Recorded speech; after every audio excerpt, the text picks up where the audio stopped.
बिस्मिल्लाहिर्रहमानिर्रहीम। अस्सलामुअलैकुम वरहमतुल्लाह। आज मैं जिस मौजू पे आप लोगों से बात करूँगी वो पेरेंट्स का बड़ा इस वक्त मेन कंसर्न बन रहा है कि जो हमारे बच्चे हैं उनमें बहस करने की आदत है और हम चाहते हैं कि वो आदत ख़त्म हो जाए। बहरहाल ये आदत अच्छी नहीं है और हम चाहते ये हैं कि बच्चों में ये आदत ना हो कि वो पेरेंट्स के सामने खड़े होकर बहस करें। लेकिन अम, चाहे वो पेरेंट्स और बच्चों का रिलेशनशिप हो या कोई भी रिलेशनशिप हो, अगर हम उस सिचुएशन को सामने रखें जिस वक्त आर्ग्यूमेंट्स हो रही होती हैं, उस सिचुएशन में हो क्या रहा होता है, हर शख्स अपने आप को प्रूफ करने में लगा हुआ होता है, अपने मौक़िफ़ को साबित करने में लगा हुआ होता है कि मैं सही हूँ और तुम गलत हो। तो ये जो सिलसिला है बहस का, ये चलता रहता है। ये किस तरह रुकेगा? क्या रास्ता है इस बहस के सिलसिले को रोकने का?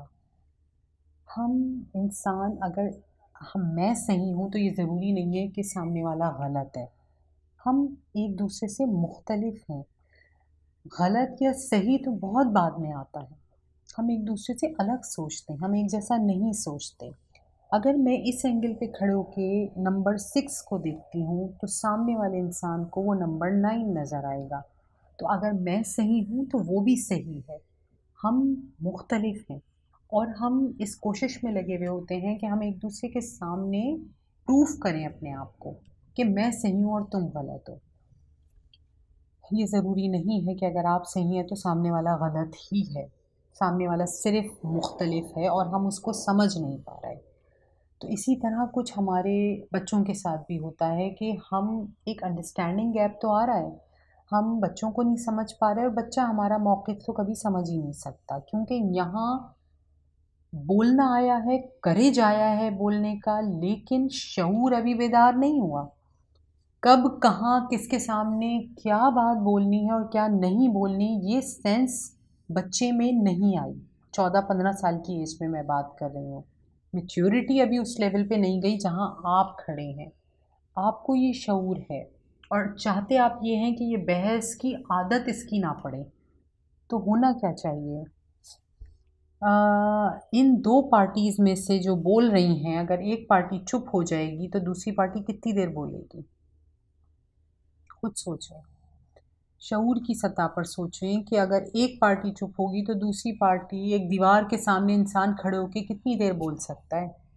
बच्चा कुछ देर बोलेगा, उसके बाद वो सिर्फ़ आपसे इतना कहना शुरू कर देगा, अब बोलें, अब क्यों नहीं बोलती, अब चुप क्यों हो गई?